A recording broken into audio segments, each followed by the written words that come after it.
आज का जो प्रेस कॉन्फ्रेंस है, इसका मुख्य बिंदु है राष्ट्रपिता महात्मा गांधी के जो परपौत्र है तुषार गांधी जी, उनका जो आगमन चंपारण में तुर्कलिया में हुआ था और उनके साथ जो बदसलूकी किया गया, अभद्र व्यवहार किया गया, उसका जो हम लोग हैं पूरे वैश्य समाज के लोग और जिले के जो गणमान्य लोग हैं घोर निंदा करता है, घोर भर्त्सना करता है। ये कहीं से शोभनीय नहीं है, ये निंदनीय है। जो राष्ट्रपिता महात्मा गांधी है वो पूरे तुर्कलिया नहीं, पूरा चंपारण नहीं, पूरा देश जो है उनका ऋणी है और उनके परिवार का सम्मान करना हम लोग का फर्ज बनता है। ऐसे परिस्थिति में जो किसी दल से कहिए या ऐसे कहिए बौद्धिक और सांस्कारिक रूप से दरिद्रता का परिचारक है, ऐसा व्यवहार करना कोई भी सभ्य व्यक्ति या कोई भी हिंदुस्तान भारतवर्ष का जो नागरिक है वो राष्ट्रपिता महात्मा गांधी या उनके परिवार के लोगों को दुर्व्यवहार करना तो दूर की बात है, अशोभनीय व्यवहार करने की कल्पना परिकल्पना भी नहीं कर सकता है, सोच भी नहीं सकता है। वो इस चंपारण के लोगों को जो मुक्ति दिए, उसके साथ साथ देश को जो आज़ादी दिलवाए, तो देश ही नहीं पूरे दुनिया में गांधी का विकल्प आज भी नहीं है। गांधी का जो जीवन है, जो सदाचार है, जो अहिंसा का सिद्धांत है ना, गांधी का जो सत्य का प्रयोग उन्होंने लिखा है अपने जीवनी पर आत्मकथा, वो तमाम जो चीजें हैं जो व्यक्ति पूरे जिंदगी अहिंसा को माध्यम बना करके इस देश को गुलामी से मुक्ति दिलाए। तमाम सभी जात के, सभी धर्म के, सभी वर्ग के, सभी पेशे के लोगों को उन्होंने आज़ादी दिलवाया, स्वतंत्रता दिलवाया। और जो वहाँ जो तथाकथित मुखिया जी हैं विनय जी, उन्होंने जो जिस तरह से व्यवहार किया या जिन शब्दों का प्रयोग किया है, ये कहीं ना कहीं मैं पहले कह चुका हूँ, ये ज्ञान और जो संस्कार है इसका दरिद्रता का परिचायक है। ये हिंदुस्तान की जो व्यवस्था है, हम लोग प्रजातंत्र में जीते हैं, बहुदलीय सिस्टम है, अनेक दल काम करते हैं और उसमें उन्होंने जो बोला वो गांधी जी के देन है कि अभिव्यक्ति का जो अधिकार है, तो इसका मतलब है नहीं किसी को आप बेइज्जत कीजिए, किसी के प्रतिष्ठा का हनन कीजिए। तो हमारे कहने के मतलब इस देश में तुषार गांधी का बैकग्राउंड और उनके परिवार का तो योगदान दुनिया के पैमाने पर है। तुर्कलिया चंपारण देश की बात छोड़ दीजिए, लेकिन एक आम व्यक्ति भी अपनी बात रख सकता है।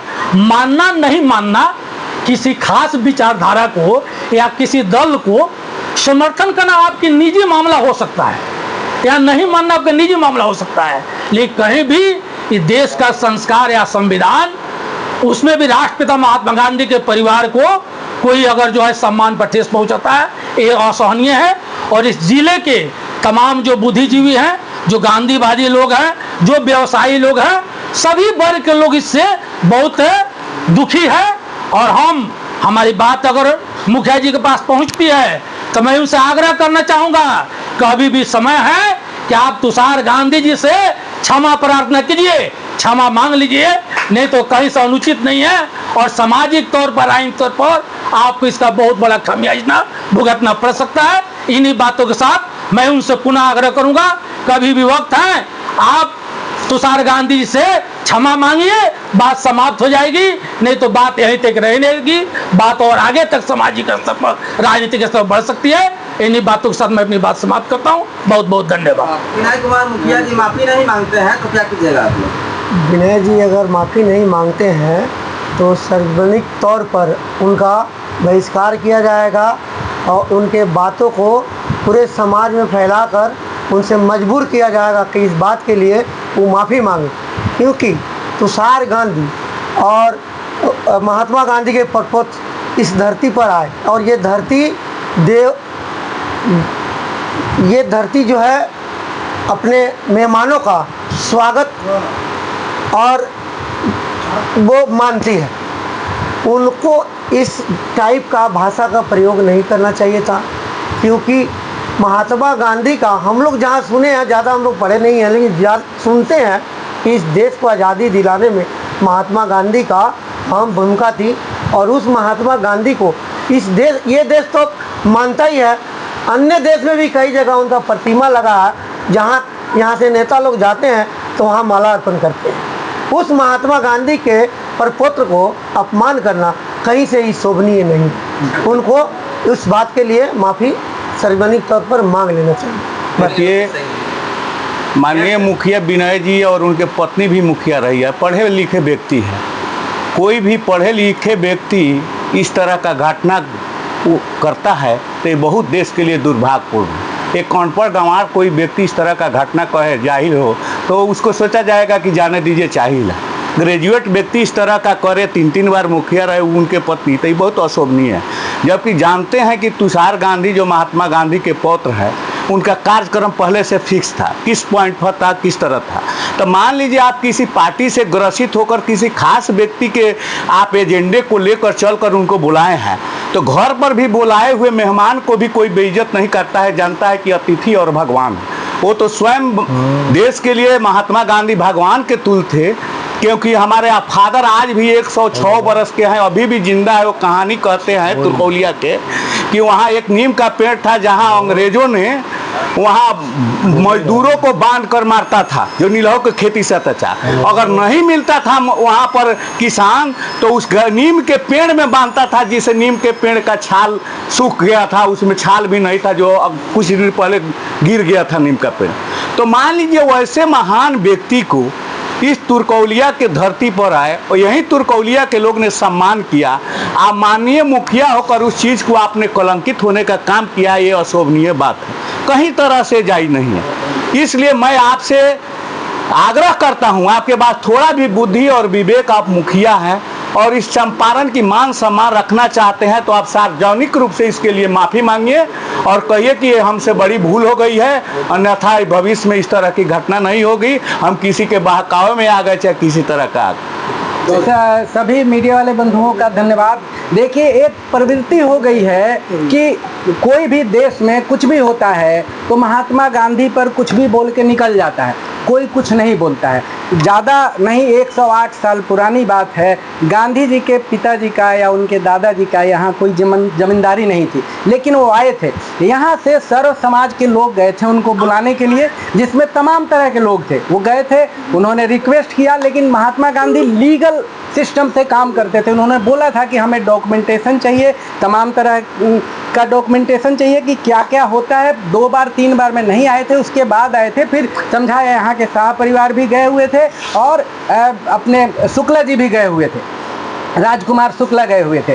तो आए, उन्होंने बहुत मेहनत किया, यहाँ स्वच्छता का अभियान किया। उसी स्वच्छता पर बाद में मोदी जी ने भी काम किया था और उस पर उसमें बहुत बड़ा कार्यक्रम किया था। भितिहरवा में स्कूल खोला, यहाँ बहुत सारे बुनियादी विद्यालय खोले, सत्य अहिंसा के प्रयोग को आगे किया, स्वच्छता क्या है ये बताया। उसके बाद एक मानवीय स्वभाव क्या है और पूरे दुनिया में जो ह्यूमन राइट है उसके विषय में महात्मा गांधी ने बताया और अंग्रेजों से लड़ाई की, निहत्था होकर लड़ाई की, लीगल सिस्टम से लड़ाई की। हम लोगों को यह भी दिया कि भैया हिंसक होके हम लोग ब्रिटेन से नहीं लड़ सकते हैं, अहिंसा उनका इसलिए था, ठीक है। तो हमारा एक सम्मान बनता है कि वो हमारे नहीं, पूरे संपूर्ण भारतीय के एक तरह से पूर्वज हैं, ठीक है। वो केवल यहाँ जो वैश्य लोगों का लगा है तो वैश्यों ने अब सोचा है कि उस पर रिटेलिएशन होगा, हम लोग रिटेलिएट करेंगे। ये सब देखिए, वैश्य समाज जो है वो शांति प्रिय समाज इसलिए है, ऐसा नहीं है कि इसमें कोई बाहुबली नहीं होता है, नहीं हो सकता है, हो सकता है, लेकिन जिसको बिजनेस करना है वो अपने उस पे स्टॉल पे या अपने काउंटर पे स्टैंड गन लगा के बिजनेस नहीं करेगा। पूरी दुनिया में ये है कि बिजनेस के लिए शांति चाहिए, तो वो लोग ये सब उटपटांग। लेकिन ये है कि अगर इसकी प्रतिक्रिया नहीं आई, पॉलिटिकल सिस्टम में लोग नहीं दे रहे हैं, दूसरे लोग माफ़ी नहीं मांग रहे हैं और उनके साथ जो विनय मुखिया है वो अगर इस पर उनको वैश्य समाज निर्देश भी देता है, वो आग्रह करना मेरे हिसाब से ठीक नहीं है। या आप माफ़ी नहीं मांगते हैं तो हो सकता है मनोज जी ने एक केस किया है ना, तो बहुत जगह लोग कर देंगे, फिर वो ढूंढते फिरेंगे सभी जगह। वो एक माफ़ी मांग लेंगे तो महात्मा गांधी का परिवार और उनके लोग ऐसे हैं जो माफ़ी करने में सबसे आगे रहते हैं। महात्मा गांधी का भी विचार था, ठीक। गांधीवादी का मतलब क्या होता है उनको पता ही नहीं है। मुखिया तो बन गए, जैसे तैसे बन गए।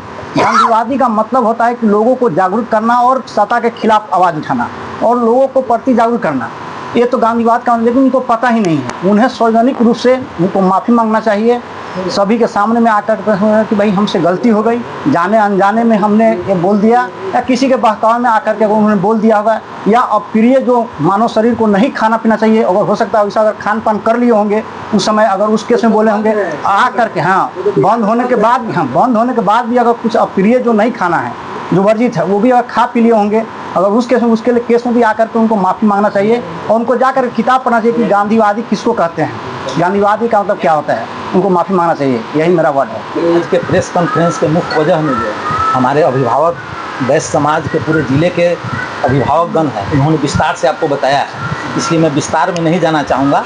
मैं कम शब्दों में उसको ये करना चाहूँगा, जिस प्रकार से जो है गांधी जी का जो थीसिस है पूरे वर्ल्ड में उस पर रिसर्च होता है। पूरे वर्ल्ड में जहाँ तक मुझे समझ है 135 कंट्री है, उसमें 127-28 कंट्री में जो गांधी जी की प्रतिमा लगी हुई है। दुनिया का कितना भी बड़ा कोई तनाशाह हो या ज्ञानी पुरुष हो, आज भी गांधी जी के सामने सर झुकाता है। और मुखिया जी ने जो किया है, हो सकता है कि भावना में बह करके या किसी पार्टी में से हम संबद्ध है, अगर उसके प्रति कुछ हो रहा है तो उन्होंने कुछ कह दिया है। अगर उनको लगता कि नहीं उन्होंने गलती किया है तो उसके बाद अगर वो माफ़ी मांग लेते सार्वजनिक रूप से तो हम लोगों को ये बैठने की ज़रूरत नहीं होती। लेकिन उन्होंने उसके बाद भी फेसबुक पोस्ट लिखा और उस पोस्ट पर बहुत सारे लोगों ने आकर के अनर्गल प्रलाप किए और हम गांधीवादियों ने भी वहाँ पर कमेंटी किया।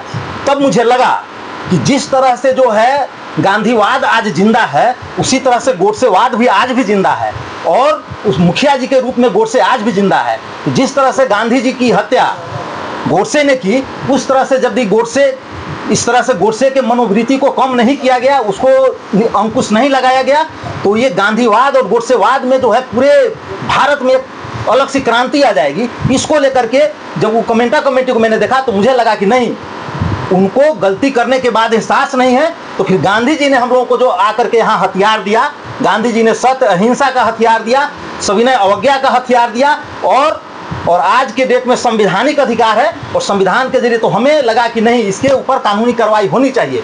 तो आज मैं माननीय न्यायालय के यहाँ जा करके जो है एक केस रजिस्टर्ड किया हूँ और उन पर मैंने ये किया है कि उन्होंने वो बयान दिया, उसके बाद उस बयान पर कायम रहे, जिससे गोडसे के विचार वाले लोग जो है अनर्गल प्रलाप कर रहे हैं, तो गांधीवाद और गोडसेवाद में फिर कहीं भयंकर टकराव नहीं हो और इससे जो है अराजकता की स्थिति नहीं हो। इसलिए इस गोडसेवाद को कंट्रोल करना ही होगा और इसके लिए न्यायालय से मैंने मांग किया है कि इस पर कड़ी से कड़ी उसको सजा दी जाए। क्योंकि कुछ भी घटना घटती है तो उसकी सारी जवाबदेही विनय कुमार शाह जी के द्वारा है। क्योंकि उन्होंने जो किया उस पर अगर माफ़ी मांग लेते बात खत्म हो जाती, लेकिन माफ़ी नहीं मांग करके जो है उन्होंने जो एक अनर्गल प्रलाप जो छेड़ा है, उसको लेकर के चंपारण में और देश में कोई अशांति नहीं हो, इसलिए हम न्यायालय के शरण में गए हैं। और मुझे पूरा न्यायालय पर भरोसा है कि न्यायालय कड़ी से कड़ी सजा देगा। और अभी भी हमारे अभिभावकगण जो बोले हैं, अभी भी सार्वजनिक रूप से आकर के एक वीडियो बना करके और पूरे समाज के बीच में, चंपारण के बीच में आकर के वो माफ़ी मांग लेते हैं तो मैं केस को विड्रॉ कर लूँगा। लेकिन अगर वो नहीं मांगते हैं तो एक तो सामाजिक बहिष्कार होगा उनका, हर तरह से सामाजिक रूप से, कानूनी रूप से जो भी हमें करना होगा हम लोग करेंगे। गांधी जी हम लोगों के पूर्वज हैं और गांधी जी चंपारण को उन्होंने अपनी कर्मभूमि बनाया और चंपारण की कर्मभूमि पर गोडसेवाद को पनपने नहीं दिया जाएगा।